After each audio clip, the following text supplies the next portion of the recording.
Hey, what's up everybody? Prospector here with Watch Your Realm. We have a pretty big weekend coming up. The holiday events coming in. We have new summoning banners that we need to talk about. We do want to go over whether or not you should summon, and that's the focal point of this video. Anyways, without further ado, let's dig in.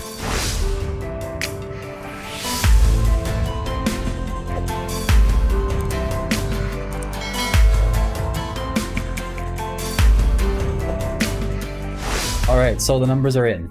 I've done plenty of testing. I've played with them on the test server a whole bunch, and we are looking at our boy, Lord Phineas. Now, he is on there with Magda, which I think they could just do a 15x for Lord Phineas and just leave Magda out of it, but I guess that's what they want to do. But Magda, you're not going to want to, be burning your summoning crystals for. We do have Medan and Cyrene both on the 15x this weekend. Medan is a very good cleanser.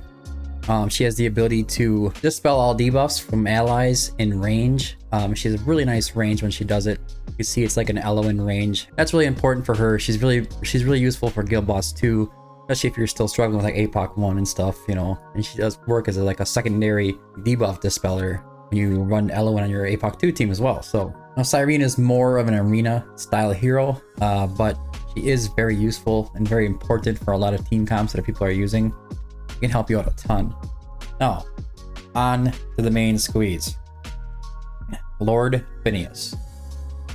Should you summon? This has to be the hardest answer for a should you summon video that I've ever done. Honestly, the unit is amazing. He's amazing. But my issue with Lord Phineas is I think that he may have came 7 months too late, something along those lines, because Infernal Blast is really falling off of the meta. They are very strong in Guild Boss 1 for certain kinds of team comps, but having yourself a full Infernal Blast comp is very rare. Besides all of that, they are a pain in the butt to work with. So when it comes to players trying to figure out how to use Soul Cadence right, how to use Twin Fiend right, how to use Pyros right, they are all a serious pain in the neck to work with. Now, we've had some really interesting results coming off of Semra on Guild Boss 2. I did manage with him at A3 to hit 128, 138k. This was actually off video, but he has very comparable kind of damage, like with comparing to like an A5 Twyla. So I mean, it was like he was super strong, and it has a lot to do with him being able to add all these buffs out. He gets this penetration.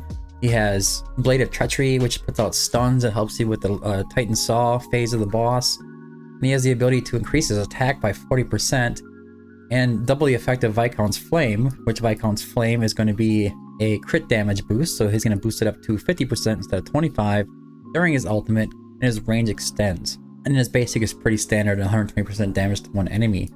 Now the thing that you really have to call out here is if you go into the hero details, we have max level here, 70 to 50 attack. Now you increase that by another 40% during his ult, and you already know, with just that and no penetration involved, you already know that he's going to just be like slamming this Semra just as hard as you would believe. And he hits hard. I have seen him hit at like 3 million on a artifact material raid, and that tells me that he's going to be hitting like that during the Guild Boss 2 fight as well. But it is just that initial hit that he does when he activates his ultimate. It's right here where he deals 800% burst damage one time to one target in range.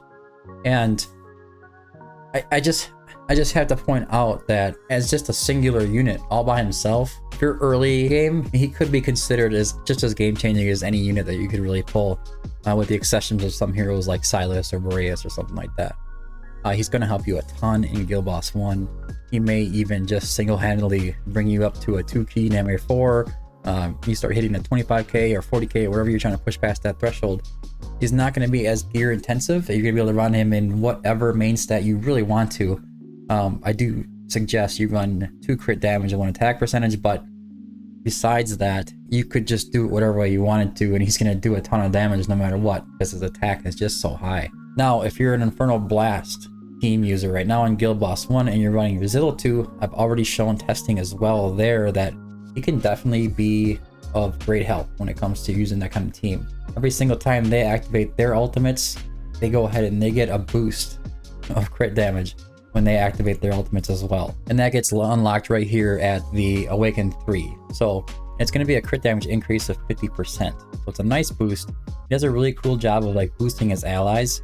With that being said, I would suggest if you are going to go for him, you should go for just the A1 at least. I mean, if you can push up to the A1 and you're lucky enough to do that, go ahead and go for it. It's going to give him a chance to inflict burning on the boss, which is going to make him do a lot more damage because of that penetration.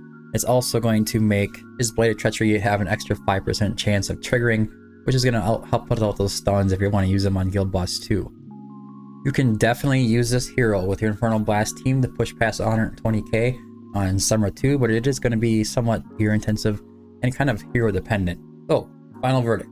Just starting over here, final verdict. Early to mid game players, I think you should try to get him just because as a unit himself, just by himself, if you just run with the Pyros or something or whatever, but just by himself, he is super, super strong.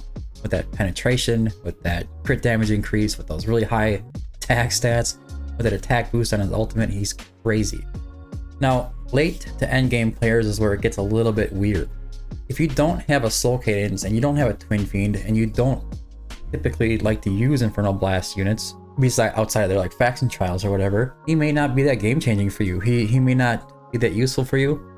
So I kind of leave this one up in the air, and I want you to try to decide what you know what to do based off the fact that I believe, just personally, I believe that Moonton may be starting to push anyways, for Infernal Blast units to become a little bit more relevant in the meta. Adding fighters that are out there that are better than Zilla 2, that's extreme. Let's put it that way. If you like Zilla 2, you should pull for Phineas. If you believe, like I kind of do, and you think that there's going to be some kind of Infernal Blast kind of thing going on in the future, where they're going to be adding much more heroes to the faction and making the faction much more stronger, then you may just want to pick up a copy of them just in case. I mean, I guess you would call that FOMO. At least try. But getting off of Lord Phineas, basically what I'm saying is, early to mid, you should try. He's a good unit. He's a great unit.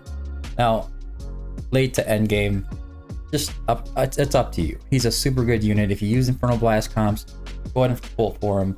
You already have 60, 70, 80k comps, and you're already beating 120k on Guild Boss 2. It's not going to change anything for you, but he would be nice to add to the collection and have just in case something comes up in the future. Now, I do want to talk about the Crazy Divine and Crazy Invocation of Spirits here. These are just 2x banners that are going on this weekend. If you decide not to pull for Phineas, I would stay off of these banners. We do have the holidays coming up. You know, we are going into Thanksgiving. We're going to have Christmas coming up. Probably going to have Gwendolyn. I'm sure this isn't confirmed. I'm just assuming that Gwendolyn will probably pop up as a guaranteed. So you're probably going to want to try to make sure you have enough shards to get her. And especially if you missed out in the first year or first time around. Now, for the Nascent Summoning. What is a Nascent Summoning? During the event, the first legendary hero summoned is guaranteed to be an unowned one. This can only be activated one time. Now when I say guaranteed to be an unowned one, that doesn't mean that if you have every single unit that's in the standard summoning pool, that it's going to give you a Lord or an Ancient exclusive. Those are not going to be on the table. If you have all those heroes that can be pulled into the normal pool, you're essentially not going to get, it's just like summoning on no banner. You might as well not summon on the Nascent Summoning. You're not going to get a Lord, you're not going to get an Ancient exclusive, you're going to end up with a copy of any unit that you have. It just has to go to default for that.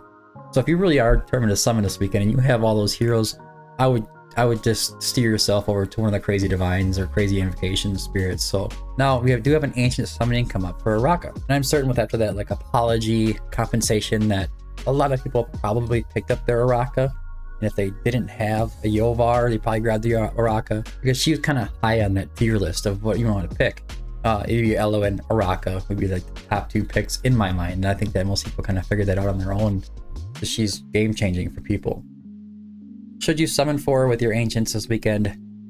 I don't think so. I think you should pass on the special Ancient summoning this weekend and try to go for future banners coming up in the future. Now, if you really want an Aracha, that's up to you. Go ahead and go for her. But anyways, guys, it does say in the title that I have a big announcement. Today, for one, is my birthday. Number two, I won't be releasing a video early tomorrow morning. It's going to end up being a little later in the day. I'm going to be out on holidays and just doing whatever. But then Friday, a really special thing going on for Smile One. It's this big event. They finally decided to start revenue sharing basically with some of the content creators, and it's really cool that they decided to do this with me.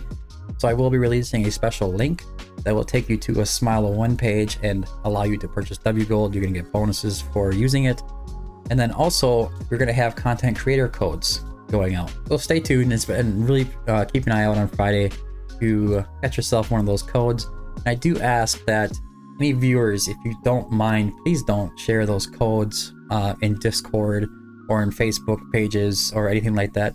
If you want to share something, send your friends the link to the video so they can go in there, watch the video, and find the code for themselves. That's kind of the idea of them. Yeah, get a view, maybe pick up a sub. You know, that's kind of the reason that they give us those codes. Out of respect of those creators, please don't do that. But anyways, thanks for tuning in. I hope you found this video helpful. If you did, don't forget to like and subscribe. Make sure you do join the Discord.